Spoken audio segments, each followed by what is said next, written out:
All right, how's everyone doing today?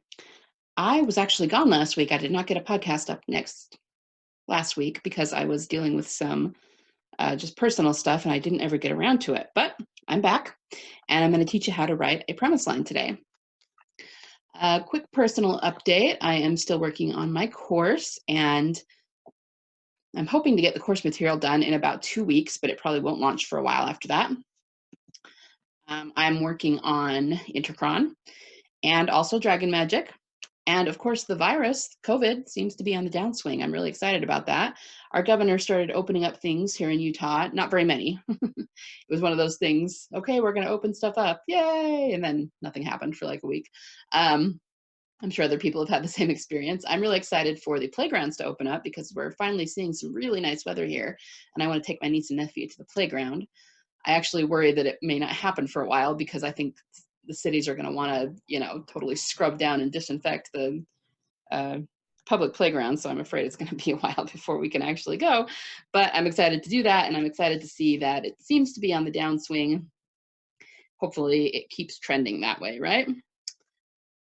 Okay, so let's talk about writing a premise statement. What is a premise statement and why is it important? Honestly, most people don't know what it is or are mistaken in their definition. I will give you a disclaimer, and that is that many people call different things by different names. So it's very possible that someone might call something else a premise, or they might look at what I'm going to teach you here and call it not a premise, but something by a different name, and that's okay. But this is what I call a premise or a premise. One way to define a story is a metaphor for a journey that leads to change. I actually love that definition of a story. A story is a metaphor for a journey that leads to change. Super important. And your premise is a statement of that journey. So what a premise is not. A premise is not a character. It's not a setting.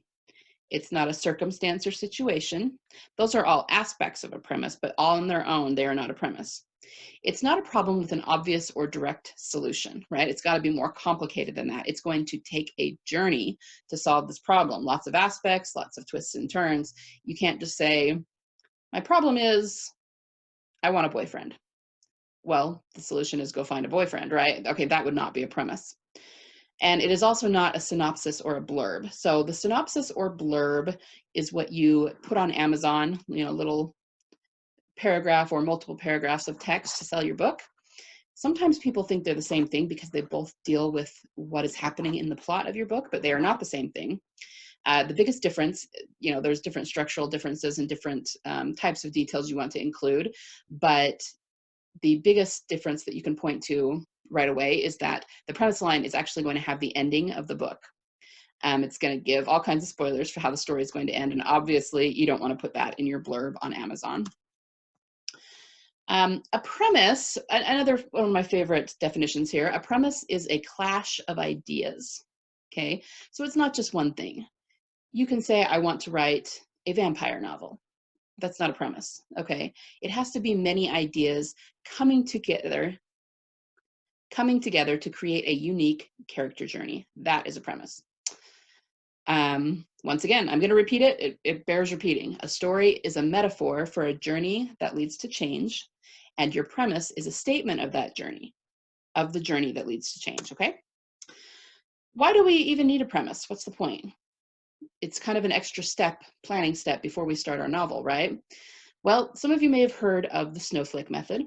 That is a very general term, but it also can be a specific term, and there also is even writing software called snowflake method or snowflake software, something like that. All it means is that you start very broad, very general, and then you slowly start to put in details to make things more intricate, more specific and more detailed. So it's kind of like when you were in grade school and your teacher wanted you to make a snowflake for Christmas time. You might have started by folding a paper in half, a white paper, and cutting a circle out. Then you can fold it multiple times and start making little cuts, little circles, little stars, a little bit at a time. You work your way inward, folding it all the time. You might clip the center of it to make a circle in the center. And eventually you have this really beautiful detailed snowflake, but you started by only doing a circle and then slowly worked in with the details, right? That's what the snowflake method is. And it's when you're planning your novel, if you want to actually plot it out and use an outline, it sometimes helps to start really, really basic. The premise is really, really basic, okay? There's not a lot of detail in it, but it gives you something to write toward so that you're not constantly floundering and, you know, having no direction in your writing.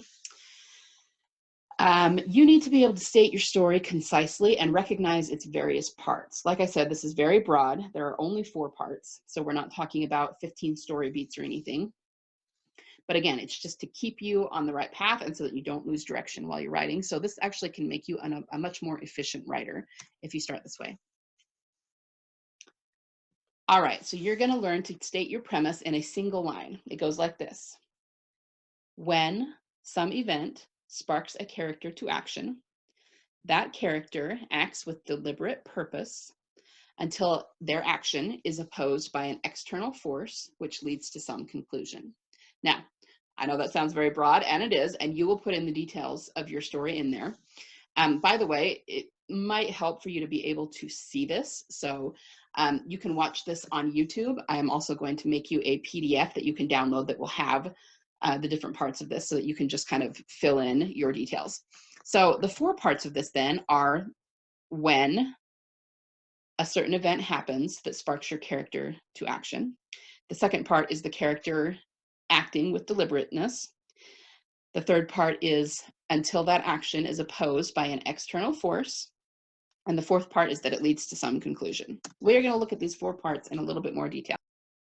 When some event provokes the protagonist to act. This is your inciting incident.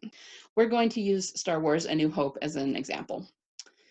You can also give some character descriptors here if you have them. So you can start with when innocent farm boy Luke Skywalker's guardians are murdered.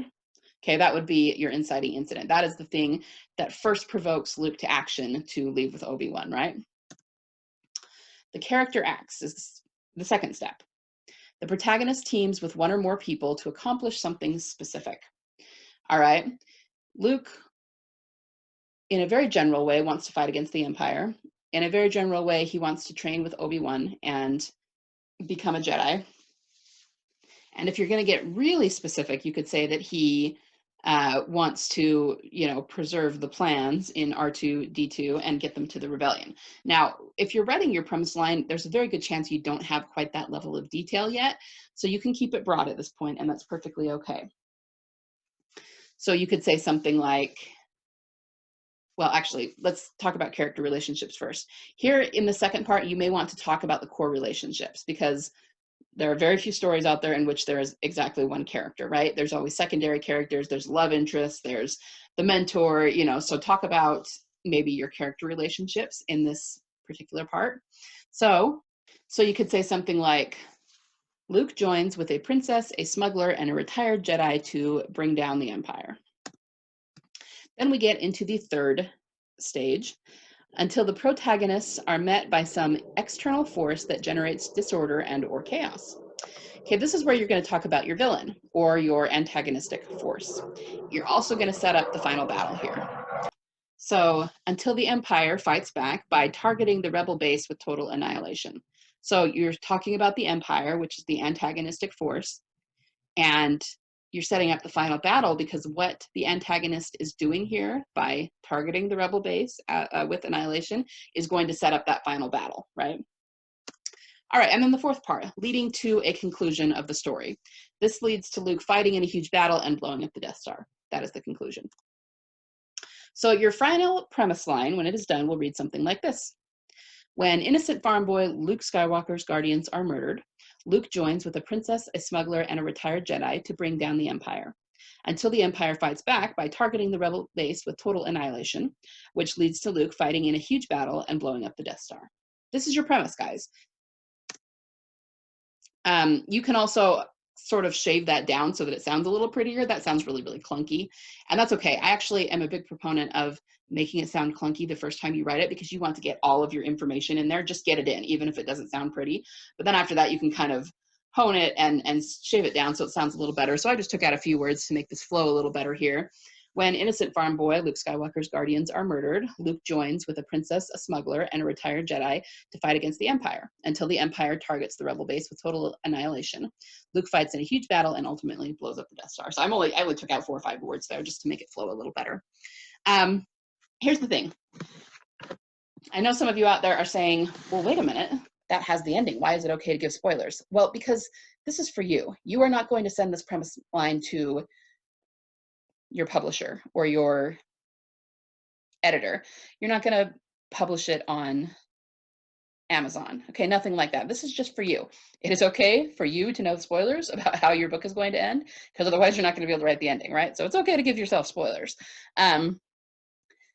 This is just so that you know the extremely basic idea of where your story is going, what the different turns are, and how it's going to end. Do you see the character journey in this? We have the beginning with the inciting incident. We have what he sets out to do, which is kind of the call to adventure. And then we have a little bit about some of the people who are going to be involved. We have the antagonists. We set up the final battle, and we have the conclusion, which is the final battle, right? This does not really tell us much about the characters. It does not tell us much about the details of the story. There's certainly no world building in this. I mean, you know, I had the detail of the Death Star in there, but you, when you start your premise line, may not have that much detail.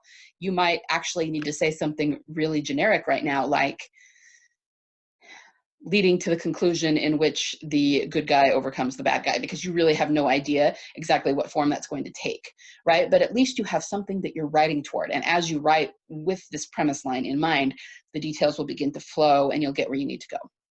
All right? You can completely leave it vague and skeletal right now. You don't need to have all the details. You may need to flesh out your characters and your world a little bit more before you can put in the details, even of the premise line. And that is completely okay. No problems there. But I would encourage you all to do this. If you are already writing something, sit down and write your premise line. If you're already well into the writing and the planning, you can probably sit down and write this down in 5 minutes. You know, it'll be really easy. But if you're not sure exactly where your story is going, or you want to write something, but you really haven't started, start here. It's very basic, but it will give you a framework. That's the most important thing. Once you have a framework and you write it down, it becomes real. It becomes its own monster, right? And then it will start to feel real, and then it will encourage you to get that thing written. So I'm going to give you a little bit of homework here. Get out a piece of paper and a pen, or you can do this on your computer. Go through the steps that I just laid out. I would, you know, you can download the PDF, or you can look at my PowerPoint on YouTube and write this down. If you don't have all the details yet, that's totally fine, but put down what detail you do have and blanket statements about the rest, and then refer back to it often as you write your story. Okay? All right, so that is pretty much it for today.